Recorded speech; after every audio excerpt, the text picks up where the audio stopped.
The streaming war is heating up as big box retailer Walmart looks to bundle a streaming service into its Walmart Plus membership. That would fire up competition with Amazon for good reason, because the New York Times reporting that Walmart held discussions with executives from Paramount, Disney, and Comcast in its search for a streaming suitor. Joining us now to weigh in is Maribel Lopez, founder and principal of Lopez Research. Great to have you on the program this morning.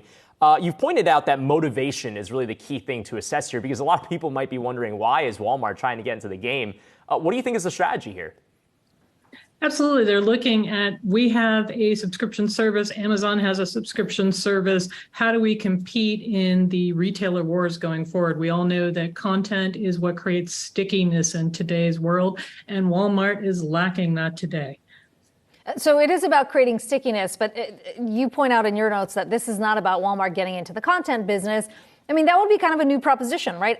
Amazon's platform is sticky, but they also put out original content.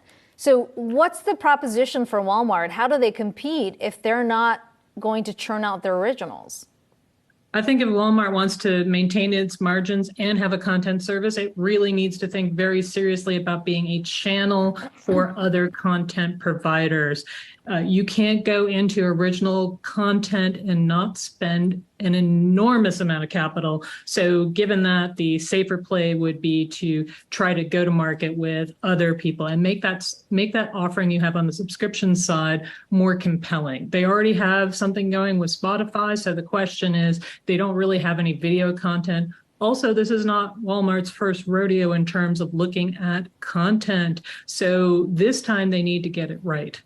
So I guess original content question aside, I thought that the whole point of streaming services was to get away from bundles that you had to get from a cable provider. So if Walmart is going to be packaging together stuff from Paramount or Disney or what have you, isn't this just bundling again?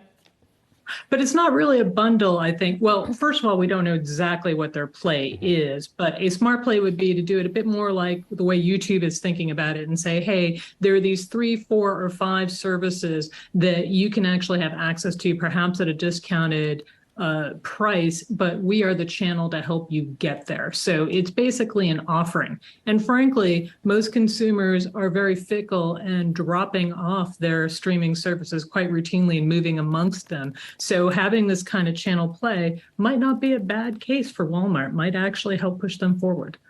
Let's talk about another story out of the Wall Street Journal, specifically citing YouTube looking into offering these third-party channels on their network, sort of similar to a Roku. I mean, how big of a threat does that pose to Roku, and how do you think YouTube's positioned to do that?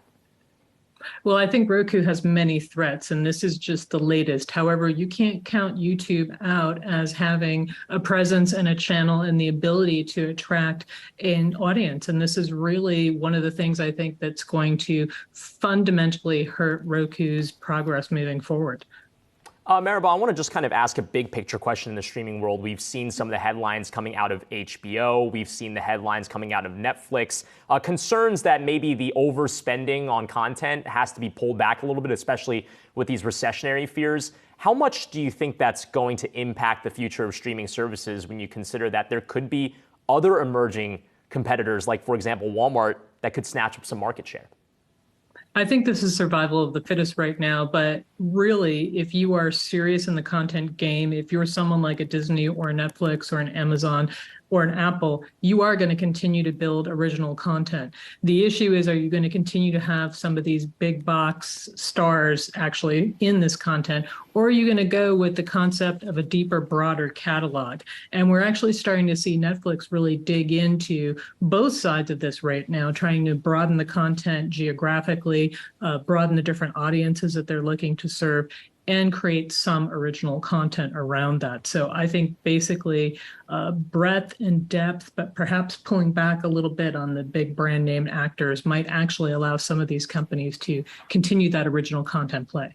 All right, worth watching, especially as Walmart earnings coming up later this week. Maribel Lopez, founder and principal analyst of Lopez Research, thank you so much for stopping by.